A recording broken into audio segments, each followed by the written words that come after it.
이제 그냥 받아들이겠습니다. 자, 호크아이. 여러분들은 얼마나 알고 있나요? 저도 이번에 자료를 조사하다 처음 알게 되었습니다. 왜냐고요?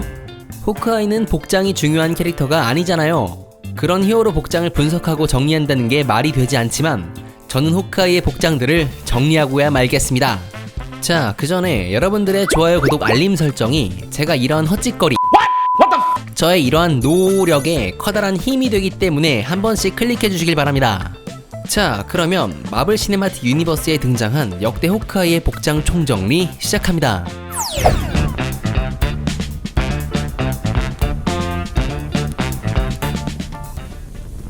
호크아이의 첫 등장은 대부분의 사람들이 2012년에 개봉한 어벤져스 1편에서인 줄 알고 계시겠지만 사실 호크아이의 첫 등장은 2011년에 개봉한 토르 천둥의 신에서입니다. 뉴멕시코에 설치한 쉴드 연구시설에 삼엄한 보안을 해치며 멸리르를 되찾으려는 토르를 견제하기 위해서 콜슨 요원의 지시를 받은 클린트 바튼, 즉 호크아이가 등장하게 되죠.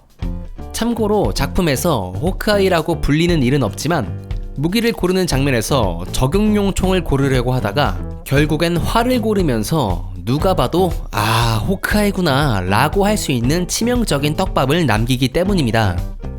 아무튼 호크아이의 복장을 보면 아니 복장이 잘 안 보인다고요. 이걸 어떻게 정리해.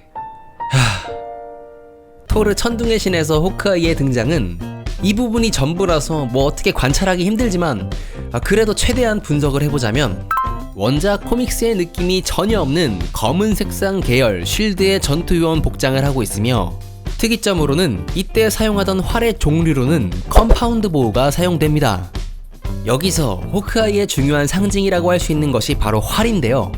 토르 천둥의 신에서만 이 기계식 구조가 돋보이는 컴파운드 보호가 사용되었고 그 뒤의 작품에서는 활 시위 끝이 반대로 휘어있는 리커브 보호로 갈아타게 되죠. 휴, 하나 끝. 다음 어벤져스에 등장한 호크아이의 복장과 장비를 분석해보겠습니다. 작중 초반부 로키가 치타우리 세터의 마인드 스톤으로 호크아이를 세뇌시켜 조종하게 됐는데요. 이때 호크아이가 입고 있던 복장은 별반 커다란 특징이 없는 전투 복장이며 초반에는 긴 소매의 겉옷을 입고 등장하다가 중반부에 가서는 외투를 벗고 나옵니다. 그리고 세뇌가 끝난 직후부터는 쉴드의 새로운 복장으로 코믹스 원작 느낌의 호크아이를 상징하는 보라색이 아주 살짝 섞인 민소매 코스튬으로 갈아입습니다. 하지만 호크아이에게 중요한 것은 복장이 아닌 바로 활이죠. 토르 천둥의 신에서의 호크아이의 분량은 까메오 수준이라 어떠한 활약도 하지 않고 퇴장하지만 어벤져스 1편에선 상당히 많은 호크아이의 활약을 볼 수 있는데요. 먼저 고도의 상공에서 강력한 풍향을 고려하여 헬리캐리어의 한쪽 프로펠러를 완벽히 명중시키는 실력을 보이며 잠입 이후 해킹용 화살로 컴퓨터 입력 단자를 정확하게 노려 프로그램을 다운시키는 노련한 활솜씨를 뽐냅니다. 그뿐만이 아니라 그가 사용하고 있는 화살은 이 밖에 다양한 기능들이 있는데요. 화살집에서 화살촉을 교환해주는 기능이 있어서 전투 상황에 적합한 화살촉을 선택해 교전하는 모습을 볼 수 있습니다. 화살촉의 다양한 특징으로는 목표한 대상에게 꽂혀 주변의 적들에게 총알을 흩뿌리는 화살도 있고 피격한 대상에 열을 가해 녹여버리는 화살, 화살촉에 시한폭탄 기능이 있어 일정 시간의 폭발로 타격을 주는 화살, 고공 낙하 시 안전한 착지를 위해 로프가 장착된 화살 등이 있습니다. 그래서 결론은 화살을 다 쓰면 로프 화살로. 다음은 어벤져스 에이지 오브 울트론의 호크아이입니다. 사실 전편보다 특별하게 복장이 변하거나 기능들이 업그레이드된 부분이 거의 없습니다. 어벤져스 1편에서 입던 의상을 거의 그대로 착용했으며 소코비아에서처럼 기온이 낮은 지역에서 겉옷으로 롱자켓을 입은 모습을 볼 수 있죠. 진짜 솔직히 저 복장 재질이 뭔지도 모르겠고 호크아이가 슈트가 중요한 캐릭터가 아니잖냐.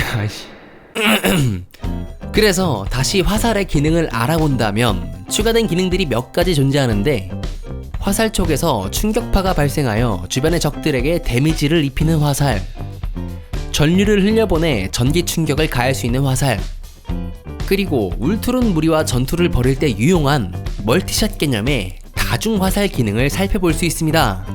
와, 찾으려고 하니까 몇 가지가 또 있네. 있어. 다음은 캡틴 아메리카 11호에서의 호크아이입니다. 이번에도 역시 복장에 커다란 변화가 없지만 특징이 하나 생겼죠. 외형적으로 어벤져스 1편 초반부에 착용한 코스튬처럼 검은색 계열의 모습을 하고 있지만 활을 잡는 오른손은 장갑까지 일체형으로 연결된 듯 보이며 반대로 화살을 잡아당기는 왼손은 반소매 형태로 되어 있습니다.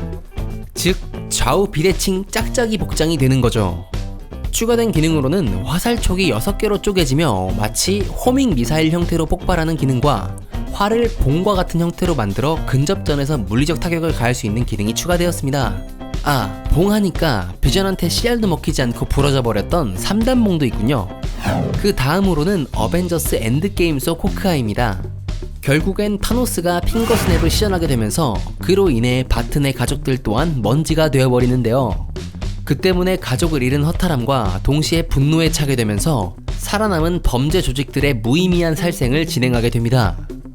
이 당시 호크아이의 복장은 마블 코믹스의 로닌의 복장과 굉장히 흡사한 모습을 하고 있다는 것이 가장 큰 특징인데요. 후드가 달린 외투에 복면을 착용한 상태로 자신의 신분을 최대한 숨기려고 하며 일본도를 연상케 하는 날렵한 검을 처음으로 사용합니다.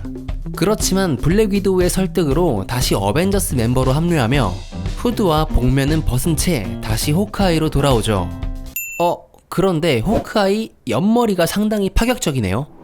그 이유는 아마 이것 때문에 방탕한 생활을 오래 해서인지 작중에서 호크아이의 트레이드 마크인 활보다 검술을 주로 사용하는 모습을 더 많이 찾아볼 수 있습니다.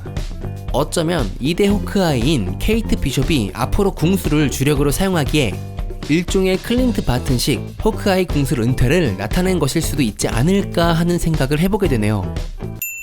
이 정도면 뭐 많이 했다. 인정하자. 끝. 자, 오늘도 여러분들이 내준 숙제인 호크아이의 복장 총정리 콘텐츠를 제작해보았는데요. 이제 이 콘텐츠에 점점 자신감이 붙어가고 있는 제 자신을 발견할 수 있어 너무나도 기쁩니다. 그렇다고 너무 어려운 주제는 던져주지 마시고요. 오늘 영상은 여기서 마치도록 하겠습니다. 다음에는 재미있는 영상과 기발한 이벤트로 찾아오도록 하죠. 지금까지 메밀묵돌이었습니다. 감사합니다.